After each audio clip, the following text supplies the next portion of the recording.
I'm Jennifer Plater. I've been working here for 4 years.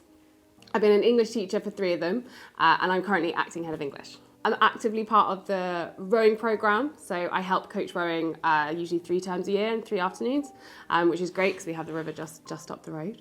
I'm also part of the CCF, and I've just got my commission to second lieutenant of the CCF.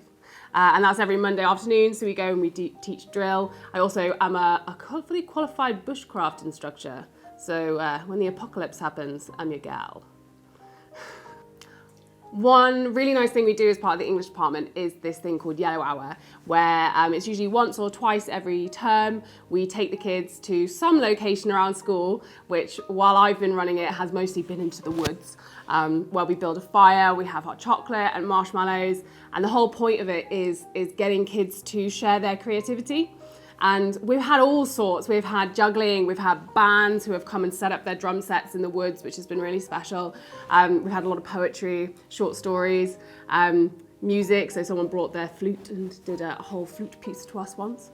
And the whole beauty of it, I suppose, is that while after GCSE students have to choose whether they do English or not, with Yellow Hour, it's all the kids who maybe had an affiliation with English but didn't choose it, who come and sit and listen and then eventually come and perform. And it's lovely when you see a kid who has come maybe 2 or 3 times and all they've done is sat and listened, and then actually they bring out something that you had no idea that they could do. I've had kids who have been in my English classes at GCSE level, and I've had no idea that they write poetry, that they have comic strips that they draw, and then they'll come to Yellow Hour and show off about it, and it's magical, it is magical. So I was here as a child.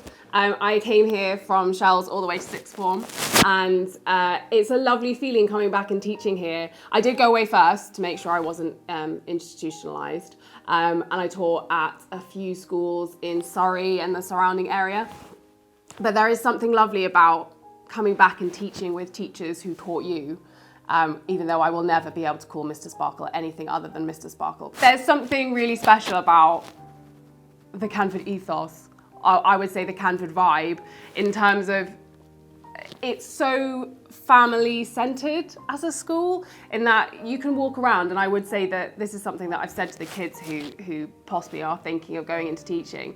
It's pretty impossible, particularly at Canford, to be a teacher and have a bad day, because some things might go wrong, but you'll come home and you will have had at least one conversation with a student, or one conversation with a colleague, or one conversation with the ground staff who are just lovely, and it will have made your day. So there's something just wonderful about the way that Canford, I think, works in that sense. And I think part of that, even though the kids love to moan about it, is because you just walk everywhere. You have to walk between departments, so you do get to see a lot of people in a day.